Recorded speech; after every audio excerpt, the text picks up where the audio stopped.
Welcome back, all dear students. Today we are going for our next chapter. Name of the chapter tillage and till, ज्याला मराठीमध्ये आपण मशागत असं म्हणतो. In our earlier lecture, we have seen about the second practical exercise, that is the different tillage implements and tools and implements. So both for theory as well as practical, the syllabus is same. Here, let's start from the definition. Already we have seen what is meant by tillage or its meaning and definition. Simply breaking hard and compact soil surface to a certain depth with the help of tools and implements for the proper germination, root growth and plant growth or development. म्हणजे जमिनीचा अतिशय वरचा थर जो आहे तो कठीण थर एका ठराविक पातळीपर्यंत ब्रेक करायचा. त्यासाठी वेगवेगळे टूल्स अँड इम्प्लिमेंट्स वापरायचे, जेणेकरून आपण जे पेरलेलं पीक आहे किंवा पीक पेरणी करण्यासाठी आणि पेरलेलं पीक चांगलं उगवण्यासाठी त्याची मदत होईल. Here the second term till means condition of soil after tillage. म्हणजे जी काय आपण मशागतीची कामं करतो आहोत ती मशागतीची विविध कामं केल्यामुळं जमिनीची जी काही अवस्था होते त्या अवस्थेला सॉइल टिल्ट असं म्हटलं जातं. बऱ्याचशा वेळा त्याला simultaneously another meaning is there or term is there, that is the soil seed bed. म्हणजे पिकांना जे वेगवेगळे बेड्स लागतात त्याला सुद्धा एक प्रकारचं टिल्ट असंच म्हटलं जातं. Then the scientist Jethro Tull, here Jethro Tull is considered as father of tillage because of he firstly coined the term tillage in her book, that is the horse hoeing husbandry. म्हणजे जे Jethro tool scientist आहेत त्यांनी सगळ्यात अगोदर tillage ही concept त्या ठिकाणी किंवा term वापरली. Not only tillage is also known as a father of weed also. In her book, that is the horse hoeing husbandry. Horse म्हणजे घोडे, होईंग म्हणजे मशागत, हजबंड्री शेती. साधारणतः घोड्यांच्या सहाय्यानं शेती करणं हे त्यांचं बुक आहे आणि त्या बुकमध्ये त्यांनी सगळ्यात अगोदर ही टर्म वापरलेली आहे आणि म्हणून या सायंटिस्टला साधारणतः फादर ऑफ टिलेज असं म्हटलं जातं. Then characteristics of a good tilth, म्हणजे जमिनीची जी अवस्था आहे ही अवस्था कशावरून ओळखायची किंवा साधारणतः जे टिल्ट आहे ते चांगलं झालंय की नाही हे कशावरून ठरवायचं.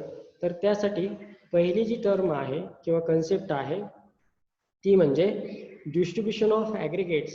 And the next one, distribution of aggregate म्हणजे सॉइल पार्टिकल जे आहेत त्यांची जी विभागणी आहे. आता सपोज फर्स्ट वन आपण नांगरणी केली. नांगरणी केल्यानंतर there is a big aggregates of soil masses, ज्याला आपण ढेकळ असं म्हणतो. आणि हे ढेकळ आपण नंतर हॅरोविंग किंवा कल्टिवेटरच्या साहाय्यानं ब्रेक करतो. म्हणजे आपण त्याला कुळव बैलांच्या साहाय्यानं असेल किंवा फन वगैरे ट्रॅक्टरच्या साहाय्यानं असेल किंवा रोटावेटर असेल त्या साहाय्यानं ते ब्रेक करतो. आणि ते ब्रेक झाल्यानंतर साधारणतः ते जे ढेकळाचं रूपांतर जमिनीमध्ये झालेलं आहे ते किती लहान स्वरूपामध्ये झालेलं आहे त्यालाच डिस्ट्रीब्युशन ऑफ ॲग्रिगेट्स असं म्हटलं जातं. त्याच्यानंतर दुसरी जी टर्म आहे किंवा कन्सेप्ट आहे to identify good tilth, that is the capillary and non capillary pores. म्हणजे ज्याला मॅक्रो आणि मायक्रो पोअर असं सुद्धा म्हटलं जातं. मराठीमध्ये त्याला छिद्र म्हणजे सूक्ष्म छिद्र आणि मोठे छिद्र असं म्हटलं जातं. एकामध्ये हवा असते आणि एकामध्ये पाणी जमिनीमध्ये असतं आणि साधारणतः सायंटिफिक लँग्वेजमध्ये त्यालाच कॅपिलरी आणि नॉन कॅपिलरी किंवा मॅक्रो आणि मायक्रो पोअर्स असं म्हटलं जातं. आणि हे छिद्र ज्यावेळेस इक्वल प्रमाणामध्ये असतील त्यावेळेस त्या जमिनीची अवस्था चांगली आहे असं समजलं जातं. मीन्स ज्यावेळेस जमिनीमध्ये मॉइश्चर आणि एअर इक्वल पर्सेंटेजमध्ये असेल त्यावेळेस ती जमीन वापसा कंडिशनला आहे असं गृहीत धरलं जातं. देन दी आयडियल सॉइल टिल म्हणजे depending upon type of crop which is to be sown, the type of soil and seed size. जमिनीचे जे वेगवेगळे प्रकार आहेत त्या जमिनीच्या वेगवेगळ्या प्रकारानुसार आपल्याला जे पीक लावायचं आहे त्या पिकानुसार आणि जे पीक लावायचं आहे त्याची जी सीड साईज आहे त्या सीड साईजनुसार साधारणतः बेडचे वेगवेगळे काय केले जातात तर जे ॲग्रिगेट्स आहेत त्याच्यावरून प्रकार पाडले जातात. Already we have seen in first exercise that is the seeds are or crops are mainly divided into 3 category depending upon the seed size. साधारणतः त्या बियांच्या आकारावरून 3 प्रकार त्या ठिकाणी पाडले जातात म्हणजे small seeded crop, medium seeded crop आणि bold seeded crop. So small seeded crop ज्या पिकांचे बी अतिशय लहान आहेत त्या पिकांना फाईन सीड बेड लागतो म्हणजे मऊ एकदम मऊ असं म्हणूया आपण त्याला अशा प्रकारचा सीड बेड लागतो. ज्याचे मीडियम आहेत त्याला फर्म आणि कॉम्पॅक्ट अशा प्रकारचा सीड बेड लागतो. आणि तिसरा जो आहे तो म्हणजे साधारणतः ज्याचे सीड मोठे आहेत फॉर एक्झाम्पल मेज असेल तर त्याला थोडासा रफ किंवा कोर्स सीड बेड असला तरी चालतो. आणि अजून एक प्रकार पडतो तो म्हणजे जी पिकं आपण with the help of the seedlings किंवा विदाऊट सीड प्लांट पोर्शन वापरून त्या ठिकाणी पेरणी करतो, लागवड करतो.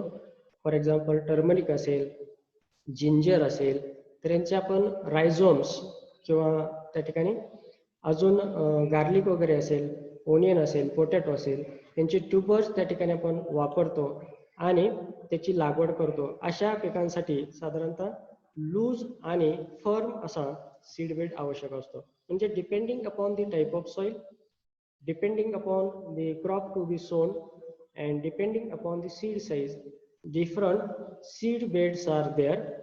The next one topic that is the objects of tillage. Why it is essential one? जमिनीची मशागत करणं का आवश्यक आहे? तर सगळ्यात पहिला ऑब्जेक्ट आहे to make the soil loose and पोरस.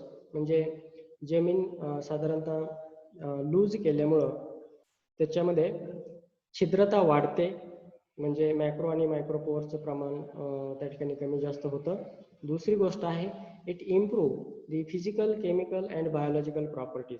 जमिनीच्या वेगवेगळ्या ज्या कॅरेक्टरिस्टिक्स आहेत त्याच्यामध्ये फिजिकल कॅरेक्टरिस्टिक्स, बायोलॉजिकल आणि केमिकल प्रॉपर्टीज ज्या आहेत त्या चेंज होण्याचं मदत होते आणि त्यासाठी मशागत करणं आवश्यक आहे.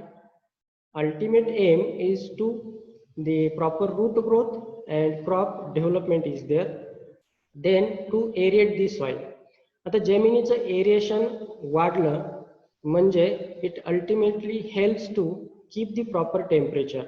जमिनीचं हवा खेळती राहिली, जमिनीचं तापमान व्यवस्थित राहतं आणि जमिनीचं तापमान व्यवस्थित राहिलं it helps to metabolic processes of the microorganism. म्हणजे जमिनीमध्ये जे काही विविध मायक्रो ऑर्गॅनिझम्स आहेत जे आपल्याला उपयुक्त, आपल्याला म्हणजे पिकांना उपयुक्त आहेत अशा मायक्रोबियल ऍक्टिव्हिटी वाढल्या जातात. Indirectly these microbial activities are helpful for the changing the physical, chemical and biological properties of the soil.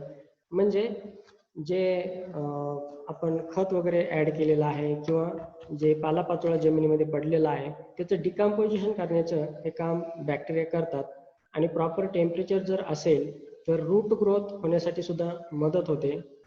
Again it is also helpful for the Uptake of the nutrient and moisture. Then the next one object to have repeated exchange of the air or gases. म्हणजे जे हवेतले वेगवेगळे gases आहेत तेच साधारणतः जमिनीमध्ये त्यांचं exchange त्या ठिकाणी व्हावं आणि त्याचा डायरेक्ट इनडायरेक्ट मी तुम्हाला आता सांगितलं की हे झाल्यामुळं काय होतं तर प्रॉपर टेम्परेचर राहतं आणि प्रॉपर टेम्परेचर मायक्रोबियल ऍक्टिव्हिटीसाठी त्याचबरोबर जे रूट ग्रोथ आहे त्यासाठी मदत करतं. To increase the soil temperature is also one of the objective of the tillage operation. Then to control the weed. असं गृहीत धरलं जातं की amongst the all factors those are responsible for the reduction of the crop yield. only 30% weed are responsible for the reduction in the crop yield. म्हणजे जे विविध घटक आहेत पिकांच्या उत्पन्नावरती परिणाम करतात त्यापैकी सगळ्यात महत्त्वाचा आणि ज्याचं कॉन्ट्रीब्युशन नियर अबाउट 30% आहे, एवढ्या मोठ्या प्रमाणावर एकच घटक कारणीभूत ठरतो पिकांचं उत्पन्न कमी येण्यासाठी, आणि तो आहे weed. Because of basically the morphological and physiological characteristics of crops and weeds are same. म्हणजे मुळात आपली पिकं सुद्धा ही पूर्वीच्या काळी एक प्रकारची तणच होती. वारंवार आपण त्याच्यामध्ये बदल करून हे साधारणतः आयसोलेट केले आणि आपण त्यांना आपल्या उपयोगासाठी वापरलं. परंतु बेसिकली जे वीड्स आहेत आणि जे क्रॉप्स आहेत they belongs the same families. त्यांचं मॉर्फोलॉजिकल अँड फिजिओलॉजिकल कॅरेक्टरिस्टिक्स एकच आहे. So because of this again their basic needs are same. म्हणजे त्यांच्या मूलभूत गरजा ज्या आहेत त्या एकच आहेत. म्हणजे फॉर एक्झाम्पल न्यूट्रिएंट असेल, लाईट असेल, स्पेस असेल, मॉइश्चर असेल, आणि always there is a competition for fulfilment of these basic needs. So to avoid the competition between crop and weed, it is essential to remove them, and it is only with the help of different tillage operations. Then next one, to remove the stubbles. Stubbles म्हणजे ज्याला आपण मराठीत दसकट वगैरे म्हणतो. After harvesting of previous crop, whatever the portion remain as such into the soil. एखाद्या पिकाची कापणी केल्यानंतर किंवा काढणी केल्यानंतर त्या पिकाचे जमिनीच्या वरती आणि जमिनीमध्ये जे काही अवशेष राहतात त्याला स्टबल्स असं म्हटलं जातं. And it is essential for the next crop to remove them. म्हणजे पुढच्या पिकाची जर पेरणी करायची असेल तर ते पहिल्या पिकाचे हे दसकट किंवा काडी कचरा हे जमिनीमध्ये गाडणं किंवा ते काढून टाकणं आवश्यक आहे आणि ते मशागतीच्या सहाय्याने केलं जातं. Next one, to destroy the insect and pest. Many time after harvesting of the crop, म्हणजे एखाद्या पिकाची कापणी झाल्यानंतर ज्या वेगवेगळ्या किडी आहेत ह्या किडीच्या अवस्था सॉइलमध्ये हिडन स्टेजमध्ये राहतात. प्रामुख्यानं जे प्युपा स्टेज आहे ती हायबरनेट अवस्थेमध्ये म्हणजे सुप्त अवस्थेमध्ये जमिनीच्या खोलीमध्ये जाऊन त्या ठिकाणी राहते. And it is essential to expose them. म्हणजे with the help of plough असेल, हॅरो असेल, जेव्हा ह्या कीटकांच्या अवस्था सनहीटला एक्सपोज होतात त्या डिस्ट्रॉय व्हायचं काम करतात. And also it is one of the object of tillage operation. Then to destroy hard pan, जमिनीचा जो अतिशय वरचा घट्ट थर आहे तो ब्रेक करणं. Then to incorporate organic and other bulky manures. म्हणजे एखाद्या जमिनीमध्ये suppose the frequently cropping reduces the nutrient content of the soil. वारंवार पिकं घेतल्यामुळं आणि पिकांनी वारंवार जमिनीतलं जे मूलद्रव्य आहे, अन्नद्रव्य आहे, न्यूट्रिएंट्स आहेत ते अपटेक केल्यामुळं त्या जमिनीच्या आरोग्यावरती परिणाम होतो. अँड हेन्स आर्टिफिशियली आपण त्या ठिकाणी FIM असेल किंवा ग्रीन मॅन्युअर असेल, पोल्ट्री ड्रॉपिंग असेल, सीप अँड गोट असेल, म्हणजे शेणखत वगैरे जमिनीमध्ये ॲड करतो आणि ते मिक्स करण्याचं काम हे साधारणतः with the help of tillage implements त्या ठिकाणी केलं जातं. Then to invert the soil to improve the soil fertility. तसं पाहिलं तर आपली जे ॲग्रोनॉमिक क्रॉप्स आहेत mostly the two type of root systems are there. First one adventitious root system and second tap root system, ज्याला मराठीमध्ये तंतुमय मुळं आणि टॅप रूट सिस्टीम म्हणजे सोट मूळ असं म्हटलं जातं. The adventitious root system their depth is near about 5 to 10 centimetre only. म्हणजे ही मुळं फक्त जमिनीच्या अतिशय वरच्या थरामध्ये वाढतात आणि जे टॅप रूट आहे ते मात्र जमिनीच्या खोलीमध्ये जातं. Because of agronomic crops near about 90% crops having the adventitious root system, वारंवार ही पिकं फक्त जमिनीच्या वरच्या थरातूनच अन्नद्रव्य काढून घेतात आणि हे काढून घेतल्यामुळं जमिनीचा सुपीक थर खालीच राहतो आणि वरचा थर नापीक होतो.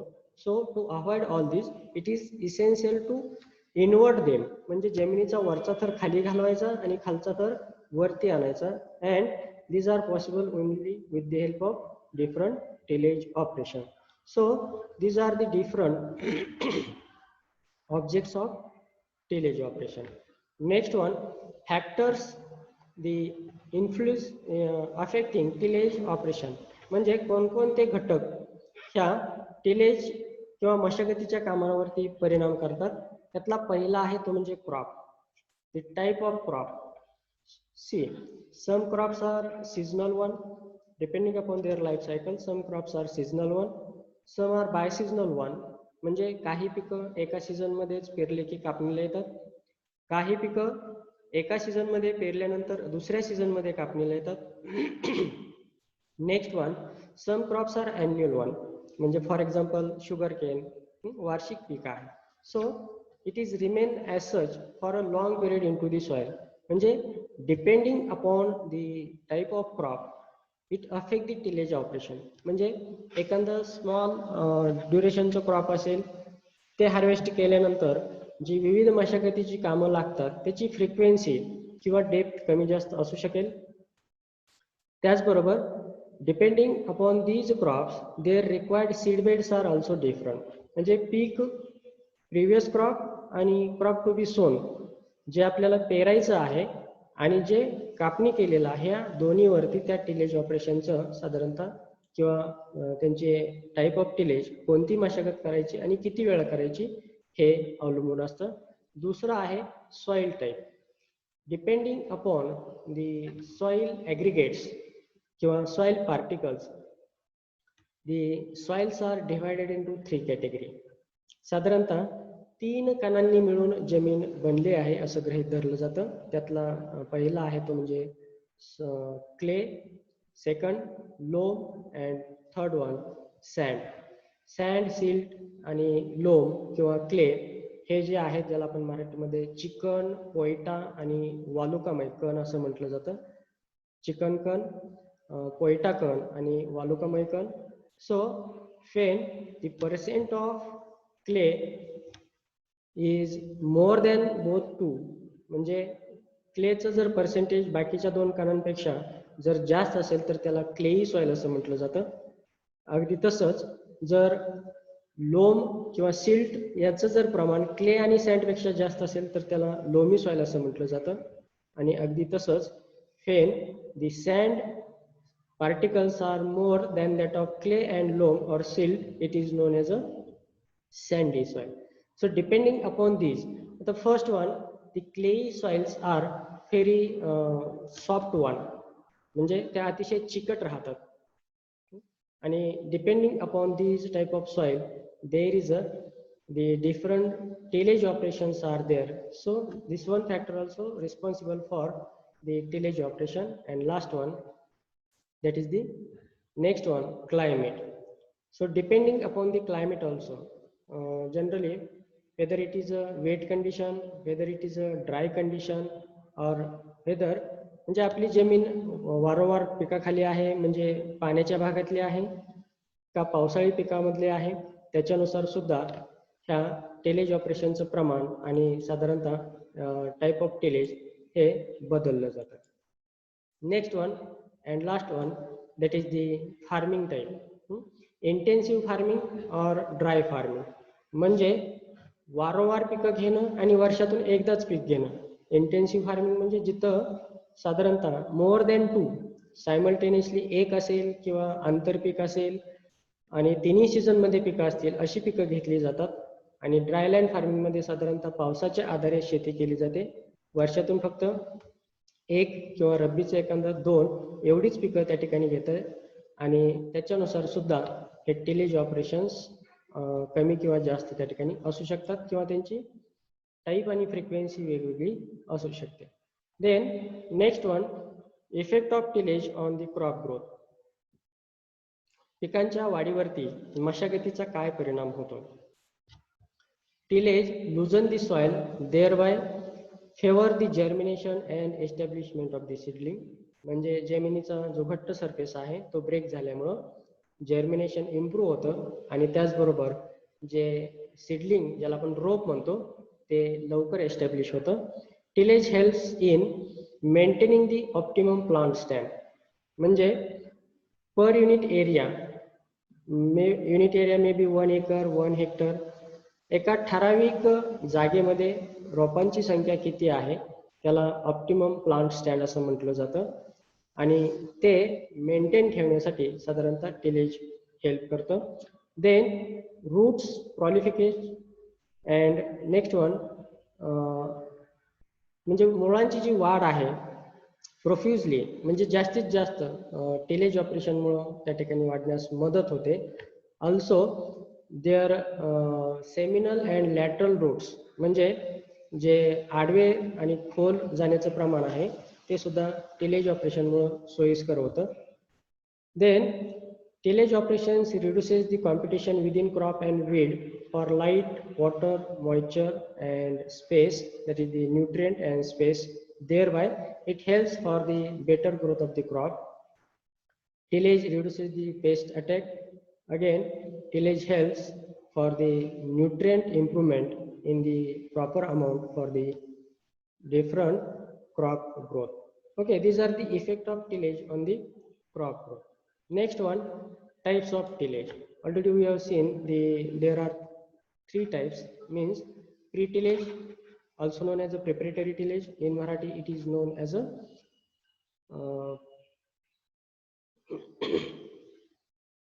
पूर्व मशागत ज्याला म्हटलं जातं.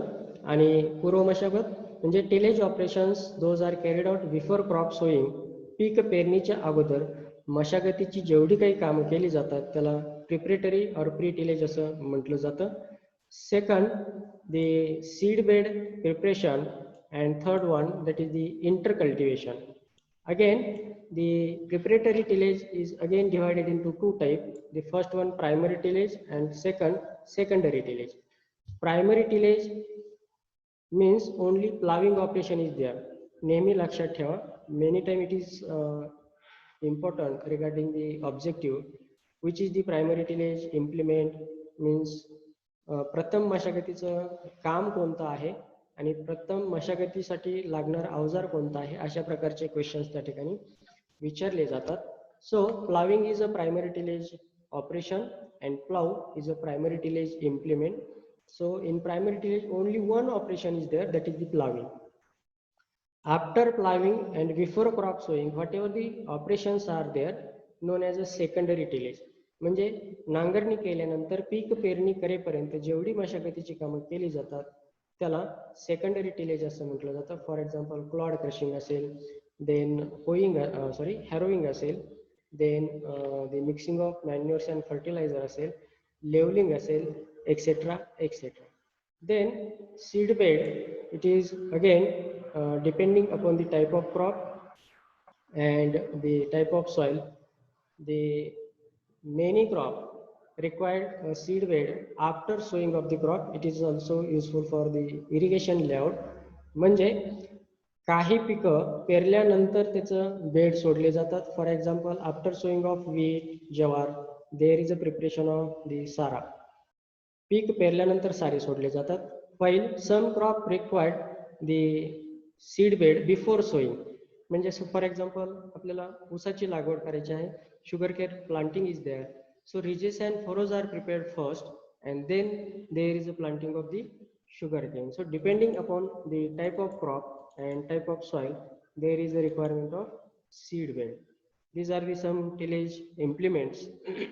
Wooden plow, depending upon the bullocks use, or in different areas there is a use of different types of plows.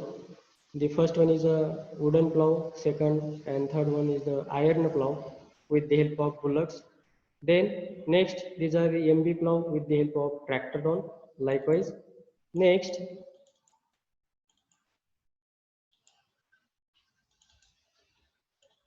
third type, that is the intertillage or intercultural operation.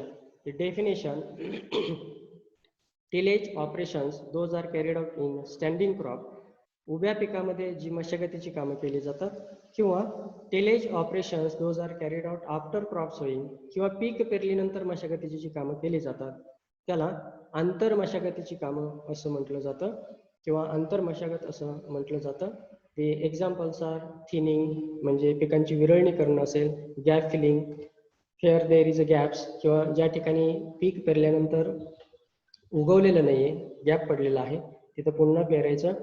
Then the irrigation असेल, weeding असेल, होईंग असेल, top dressing असेल, application of fertiliser असेल, हे सर्व अंतर मशागतीची कामं म्हणून त्या ठिकाणी येतात. नाव already the tillage implements and the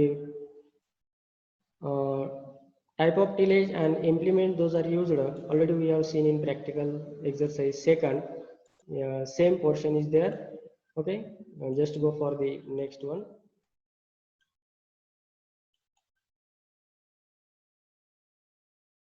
Here also again the implements for the intercultivations are there, tools used. Then modern concept of tillage. These are the simply conservational tillage and conventional tillage. Now the regarding to keep the soil health and to improve the whatever the yield of the crop along with to reduce the cost of cultivation म्हणजे without affecting the crop yield, एखाद्या पिकाचं उत्पन्न त्याच्यावरती परिणाम न होऊ देता कमीत कमी मशागतीच्या कामामध्ये जास्तीत जास्त उत्पन्न कसं मिळवता येईल या दृष्टीने काही प्रयोग केले जातात आणि त्यातला पहिला आहे तो म्हणजे minimum tillage. These are comes under the modern concept of the tillage. कमीत कमी मशागत करणं. It aimed at reducing the tillage operation to the minimum necessary for ensuring a good seed bed. म्हणजे जेवढं आवश्यक आहे तेवढीच मशागतीची कामं त्या ठिकाणी केली जातात, ज्याच्यामुळं त्या पीक पेरल्यावर त्याच्या जर्मिनेशनवरती आणि नंतर त्याच्या वाढीवरती सुद्धा परिणाम होणार नाही. Here the advantages are there. Improve the soil condition due to the decomposition of plant residue in situ. In situ म्हणजे जागच्या जागी. Second, higher infiltration caused by decomposition of vegetation present on the soil. Then next one, less resistance to root growth due to improved structure. Less soil compaction by reducing movement of the heavy tillage vehicles. म्हणजे जास्तीत जास्त जर operation आपण मशिनरीच्या सहाय्याने राबवले तर जमिनीचं compaction होतं, जमीन घट्ट होते आणि ते टाळलं जातं. Less soil erosion due to the conservational tillage म्हणजे जमिनीची धूप जी आहे ती कमी होते, कारण फ्रिक्वेंटली जर आपण खूप मोठ्या प्रमाणात खोलीवरती जर मशागत केली तर जो जमिनीचा वरचा थर जो आहे तो एकदमच किंवा जास्त लूज झाल्यानंतर सुद्धा बाय दी विंड म्हणजे हवेच्या साहाय्यानं displacement of the soil particle एका ठिकाणावरून दुसऱ्या ठिकाणी डिस्प्लेस होणं त्याला जमिनीची धूप असं म्हटलं जातं. किंवा पावसाच्या पाण्यानं सुद्धा हे पाणी ज्यावेळेस रन ऑफ होतं, वाहतं, त्यावेळेस आपल्यासोबत हे सॉइल पार्टिकल्स कॅरी करतं, त्याला सॉइल इरोजन बाय वॉटर असं म्हटलं जातं. In minimum tillage the soil erosion is reduced because of as compared to the conservational tillage. म्हणजे जमीन थोडीशी घट्ट राहते किंवा जेवढं आपल्याला आवश्यक आहे तेवढी सॉइल आपण ओपन केलेली आहे आणि बाकीची कॉम्पॅक्ट आहे, त्याच्यामुळं जे सॉइल इरोजन आहे हे कमी होतं as compare to the other operation. Then disadvantages may be chance of less seed germination. No doubt these are some advantages, but still again some disadvantages of these minimum tillage. More N has to be added as rate of decomposition of organic matter is slow. Nitrogen आपल्याला जमिनीमध्ये किंवा पिकांना जास्त add करावा लागतो, कारण जे decomposition rate आहे तो स्लो आहे. Then nodulation may be affect in some leguminous crop. काही पिकांच्या मुळावरती गाठी येतात ज्याला नोडुल्स असं म्हटलं जातं आणि त्याच्यामध्ये नायट्रोजन फिक्सेशन करणाऱ्या बॅक्टेरिया असतात. फॉर एक्झाम्पल ग्राउंडनटच्या मुळांवरती गाठी असतात ज्याच्यामध्ये बॅक्टेरिया असतात आणि ह्या बॅक्टेरिया हवेतलं नत्र शोषून घेतात आणि तिथं स्थिर करतात. आणि अशा प्रकारच्या पिकांमध्ये जमिनीची मशागत जर कमी झाली तर त्यांच्या मुळांवरती गाठी येण्याचं प्रमाण कमी जास्त होऊ शकतं आणि तो एक प्रकारचा या मिनिमम टिलेजचा डिसएडव्हान्टेज आहे. Then sowing operation are difficult with ordinary implement, म्हणजे जी नेहमीची आपली मशागतीचे अवजार आहेत ज्याच्यामध्ये पेरणीचं अवजार असेल त्याच्यामध्ये पेरणी करण्यासाठी अडचण येऊ शकते. these are the disadvantages. Then next one,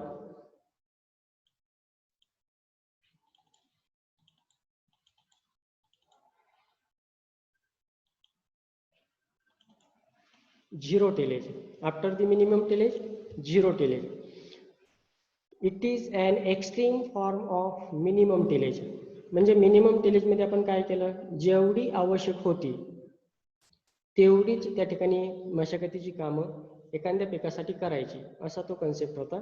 या ठिकाणी पुन्हा त्या मिनिमम टिलेज मधलं जेवढं एखादं आवश्यक आहे तेवढंच, आणि बाकीचे म्हणजे सपोज मिनिमम टिलेज मध्ये आपण नांगरणी केली, नांगरणी केल्यानंतर विदाऊट क्लॉड क्रशिंग आपण सीड बेड तयार केला. या ठिकाणी सेकंड म्हणजे नांगरणीनंतर 1-2 ऑपरेशन आपण राबवले क्लॉड क्रशिंग न करता, परंतु या ठिकाणी मात्र फक्त primary tillage is completely avoided and secondary tillage is restricted. म्हणजे नांगरणी तर करायचीच नाही, परंतु नांगरणी न करता पीक पेरणीसाठी दुसरे जे ऑपरेशन लागतात ते सुद्धा अतिशय लिमिटेड प्रमाणावरती करायचे, ज्याला झिरो टिलेज असं म्हटलं जातं. Here it is followed fair, म्हणजे ही ऑपरेशन्स किंवा ही पद्धत कुठं वापरली जाते तर soils are subjected to wind and water erosion. ज्या भागामध्ये जमिनीची धूप ही पाण्यानं आणि पावसानं अतिशय मोठ्या प्रमाणामध्ये होते त्या भागांमध्ये साधारणतः अशा प्रकारचं टिलेज ऑपरेशन्स राबवले जातात. Again timing of tillage operations is too difficult, म्हणजे एखाद्या वेळेस जर वेदर सिच्युएशन असेल, आपल्याला मशागतीला वेळच नाही किंवा मशागत आपण पिकाची करू शकत नाही आणि पेरणी तर करायची आहे, अशा वेळेस हे टिलेज ऑपरेशन्स किंवा झिरो टिलेज वापरलं जातं. And next one, requirement of energy and labour for tillage is too much hi. जर एखाद्या ठिकाणी जर लेबर कॉस्ट जास्त असेल किंवा लेबरच मिळत नसतील, अशा ठिकाणी हा कन्सेप्ट त्या ठिकाणी राबवला जातो. Then the advantages of this method, soil are homogeneous in structure with more number of earthworm, म्हणजे आपण ती सॉइल डिस्टर्ब न केल्यामुळं तिथं अर्थवर्म म्हणजे ज्याला आपण मराठीमध्ये गांडूळ म्हणतो त्यांची संख्या जास्त वाढते आणि ही जी जमीन आहे ती नेहमी एकजीव राहते. Organic matter content increased due to the less mineralization, त्यात साधारणतः वारंवार किंवा फ्रिक्वेंटली आपण तिथले जे मिनरल्स आहेत ते डिस्टर्ब न केल्यामुळं ऑर्गॅनिक मॅटर इन्क्रीज होतं. आणि next one, surface run off is reduced due to presence of mulching, म्हणजे आपण सॉइल डिस्टर्ब न केल्यामुळं जमिनीवरती व्हेजिटेटिव्ह जे झालेली वाढ आहे किंवा जे पडलेलं मटेरियल आहे वर्ण ते ॲज इट इज राहतं आणि त्याच्यामुळं जे पावसाचं पाणी आहे ते वाहत असताना आपल्यासोबत सॉइल पार्टिकल्स घेऊन जाऊ शकत नाही. Then again here as like minimum tillage, the disadvantages also same, or these are the next one. Stubble mulch tillage means mulching of soil, ज्याला आपण with the help of plastic sheet or with the help of vegetative growth, म्हणजे जमिनीवरती पसरणारे जे plant आहेत ते वापरून असेल, किंवा the soil is protected at all times either by growing a cover crop or residues left on the surface during the follow period.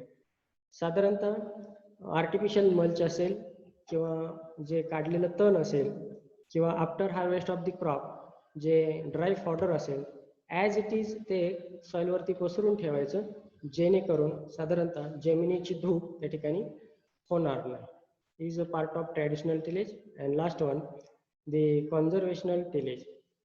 It is disturbing the soil to the minimum extent and leaving crop residues on the soil It includes minimum and zero tillage, which can reduce the soil loss up to the 99% over conventional tillage, and in most cases it reduces the soil by 50% over conventional tillage. Conventional tillage includes the plowing twice or thrice followed by harrowing and planting. कॉन्झर्वेशनल टिलेजमध्ये आणि conventional टिलेजमध्ये साधारणतः number किंवा frequency एखाद्या ऑपरेशनची कमी जास्त राहते. Then the next part, effect of tillage on the soil physical properties. We will see the rest portion of the particular chapter in the next lecture. Also, whatever the portion for the midterm examination, again your problems and doubts regarding the different concept, we will go for the Zoom meeting before midterm examination.